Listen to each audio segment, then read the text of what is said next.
Shabbat Shalom and welcome to the new version of Israel Update, where it's not just Doobie and I discussing things, but instead we're getting incredible information from him. And I am calling out anti-Semitism from very loud, predominantly right-wing voices, because most people in the church are aware that what's going on the far left is crazy. The thing that's terrifying is the exact same rhetoric, the exact same sentiments, the exact same anti-Semitism that we see in genuine Nazi-esque propaganda levels. That exact same thought and system of thought is being found in the far right. There's almost no distinction between it, other than the fact that some of them sit and look a little bit more together and wear their, Republican hats and sit at a nice little desk with some books and some things around, and then the other ones are kind of running around in the streets screaming with rainbow hair. It's the same message. And so today, before we go to Doobie and his important update from the field, this individual does very bad things to my cortisol and blood pressure, and there is nothing about him that I find okay. And so today I'm going to be calling out Nick Fuentes. And this guy, how I'd love to be in a room with him. Now, obviously it's difficult because there's no way this guy's taking the Bible as his baseline for anything.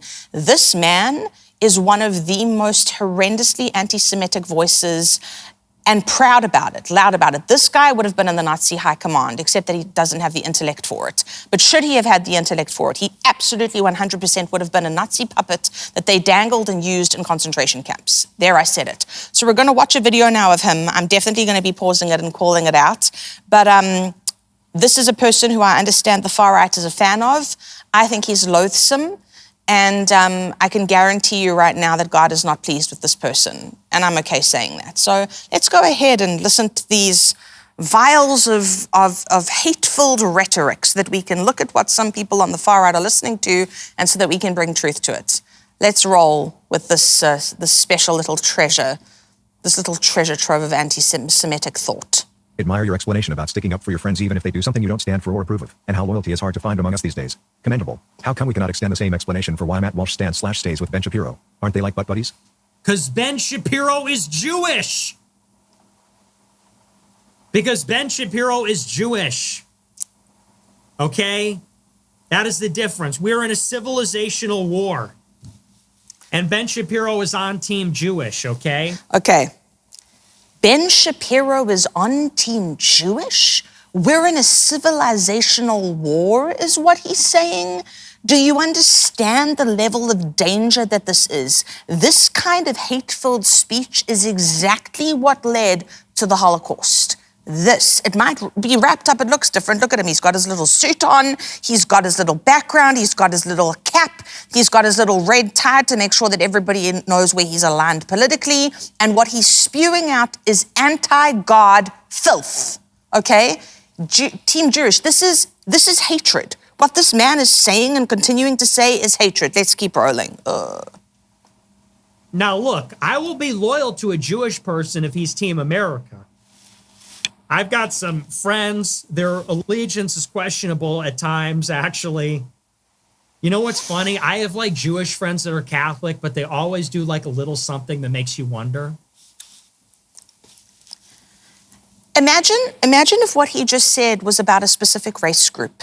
Imagine if he said, well, I've got some black friends, but you know what they're like. Oh, I've got some Hispanic friends, but you know what they're like. Oh, I've got some Asian friends, but you know what they're like. This is racism. This is not just anti-Jewish rhetoric. This is not just blatant anti-Semitism. This is blatant race hatred. Let's keep going. Dude, the stuff I could tell you, it literally is all of them. I will just tell you this. I know I say all the time, hey, I have Jewish friends, and let me tell you something, it's literally all of them. It's literally all of them. Imagine generalizing this, but replacing speaking about Jewish with saying this about a black person. If this guy said this about black people, he'd be lynched. Rightfully so. Why is it okay that this guy and his platform can call out Jewish people and generalize? I mean, this kind of rhetoric is what we found in the poison mushroom. This is Nazi level propaganda. I'm surprised he doesn't have the posters that they used during World War II to demonstrate a hatred of Jews. I'm surprised he doesn't have a no Jews allowed sign behind his stupid little head. Let's carry on. Okay. Because even the Jewish friends that I have, like, they're so Jewish. It's like they can't get it out of them. It's an immutable quality. They actually, and on some level, you can't blame them because they can't help themselves. On some level, you can't blame them because they can't help themselves. Hear this. Hear the words that are coming out of this man's mouth and replace what he's talking about with Jews with any specific race group or culture. Think about that and think about what would happen to him in this day and age. Yet the woke, this is why I keep saying it, the only point that the far left and the far right agree on is a hatred of the Jews and a hatred of Israel. Let's carry on. It will always be there. It's always present. Even if it's dormant. It's like herpes or something. Like it just kind of like recurs. No, scientists don't know what triggers it.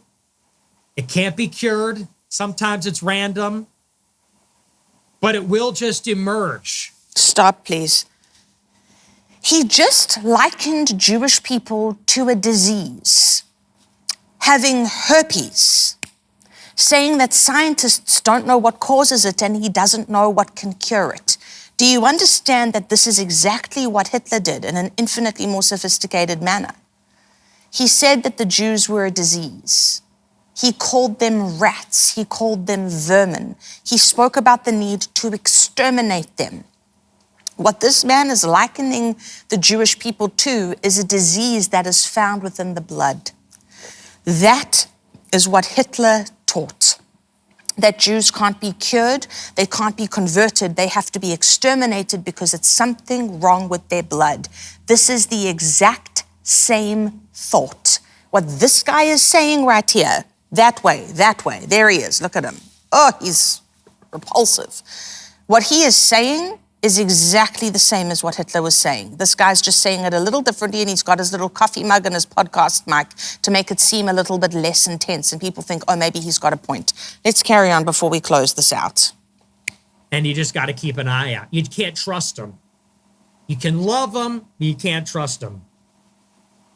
Anyway, so that's the reason why, because Ben Shapiro is Jewish, and he's playing for Team Israel.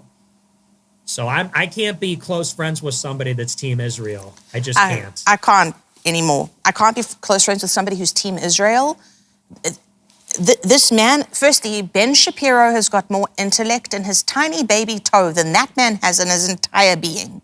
Okay, Ben Shapiro is one of the most highly intellectual voices in our time. Doesn't matter whether he's left or right. The point is the man is obscenely intelligent and his arguments are steadfast. Now, I might not agree with every single thing that he says. Nobody has to agree with every single thing that he says, but what he's doing is incredible, and I have no doubt God placed him here for this time. But what this fool is saying, and yes, I did say fool because I mean it, and you can come for me and tell me I know, all the things. You shouldn't say that, Christie. Well, I'm saying it. Here I am saying it. If you want something fluffy, maybe this isn't the spot for you. I'm done being fluffy. I've done it for too long. I can't do it anymore. What he's saying here is he can't be friends with somebody who's Team Israel. So what he's saying is he doesn't support a Jewish homeland. He doesn't support the Jews' right to exist. He doesn't support what took place miraculously in 1948, where out of the ashes of the Holocaust, something impossible happened, where a prophecy that Isaiah gave thousands of years ago was fulfilled in a moment, where Israel was reborn miraculously as a nation in a day. He's saying he can't come and sit at the party with that, can't come to the table with that. That is some of the most vile, vicious, anti-Semitic thought and rhetoric that I've heard in modern times. It sounds exactly, it's basically the same thing as saying death to Israel. It's just quoted a little differently, which is why it's so dangerous. Anyway, I've ranted about this enough. Next week, I'm definitely going to rant about something else. And if you've got suggestions, please feel free to send them in. But for now, let's go to a good, solid update about the current situation regarding Israel and that region geopolitically. Let's go to Doobie now. Shalom everyone, Shalom Israel partners, and welcome to our weekly report. And today I want to speak real quick from here, from the soil of America, about a historic visit of the Prime Minister, the leader of India. This is the greatest democracy in the world, 1.5 billion people under democracy, and he came to Israel and he was speaking at the Israeli parliament from the Knesset, expressing the firm stand of India together with Israel, mainly ever since October 7th, ever since the war started. India immediately stood by Israel, supported Israel, even in ways that we cannot express. Today, the Speaker of the Israeli Parliament, of the Knesset, granted him a special Medal of Honor, something unique that he created specifically for the Prime Minister of India, Modi. Modi himself described the meetings with Prime Minister Netanyahu as very fruitful, and he said that Israel is a superpower of technology in this world. Benjamin Netanyahu greeted Modi, told him that he's the greatest economy, one of the greatest economies in the world, the fastest growing economy in the world, that they are, I would say, a nuclear superpower and also a space superpower. India is one of the fastest growing economies, and yet Israel, this tiny little small dot on the map, is so necessary for the development of India. As much as the Prime Minister of India made a journey to Israel for 2 days to be here, to speak about tightening the relationships, the connections, also on the security levels, also in industry. This is something very special and very unique. And I think the world of our enemies should watch it and should look very carefully. As a nation, the second largest nation in the world after China, and the greatest democracy, is firmly standing with Israel. And not only that, he came to carry a speech from the Knesset, from the very podium where Benjamin Netanyahu is speaking, he ended up his words, his entire speech, with what our beloved Prophet Kim used to say as well: Israel is forever. But Modi said it in Hebrew. He said, Am Israel Chai. This is unbelievable, unprecedented. He even greeted the people of the Knesset with the word Shalom and then Namaste in Indian. This is very special for us, specifically right now when we're seeing that the superpowers, America, India, the people of the world are standing against the radical Islam together. So keep watching, keep following us. I love you, and I'll see you soon. Dubi.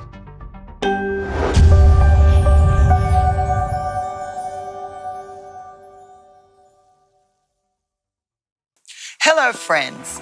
I'm Donna Clement Petrushka, and I am honored to invite you to something truly extraordinary, the Kim Clement Prophecy Vault. Now you can gain unprecedented access to my father's entire digitized video archive. Every prophetic moment, every powerful teaching, every anointed worship session is now available to you in the Prophecy Vault. Plus, I'm excited to share that my dad's special School of the Prophets teachings are included, offering you deep, transformative lessons on hearing God's voice and understanding His revelations. Your partnership is crucial. Not only will you gain access to these incredible resources, but you'll also help us continue the vital work of preserving, digitizing, and adding new Kim Clement material to the archives. I'm inviting you to step into the Kim Clement Prophecy Vault. Let's embark on this journey of revelation together, and I can't wait to see you inside.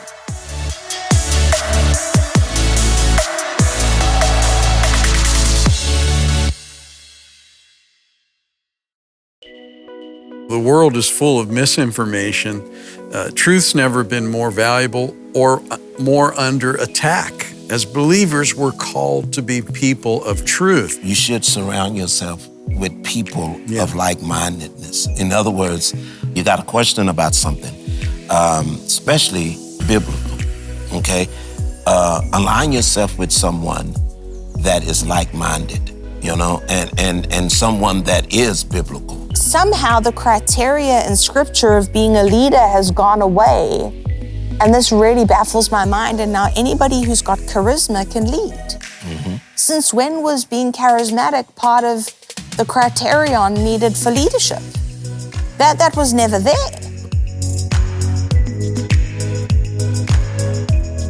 Watch now at real-faith.tv.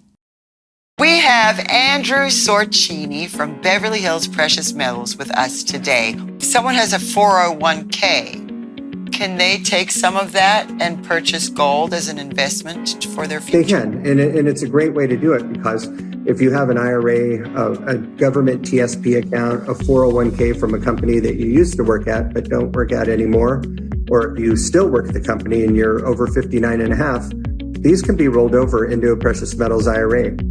And if you were to speak to your financial advisor about it, they'll tell you, oh, this is a taxable event. They'll tell you things like gold and silver are volatile.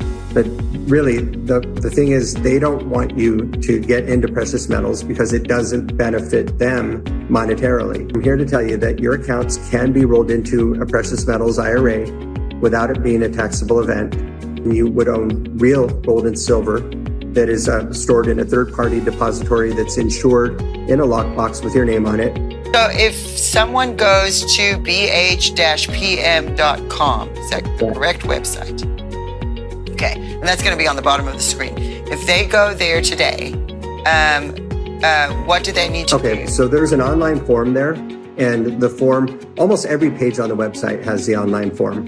So you just fill in your first name, last name, email address, telephone number, say that Kim Clement sent you, or the House of Destiny. We'll know what you mean. And in the notes section, be as detailed as you can. Sometimes people put things in there like, I'm a complete novice. I really don't understand precious metals. I've been wanting to understand. I want to invest, but really I need more information first. Then put that in there. If you're someone that's been investing in gold and silver for years and really don't need a consultation, you just want to check prices, then put that in there. Everybody watching, if you are interested in precious metals, this is where you want to go. Thanks again. Thank you.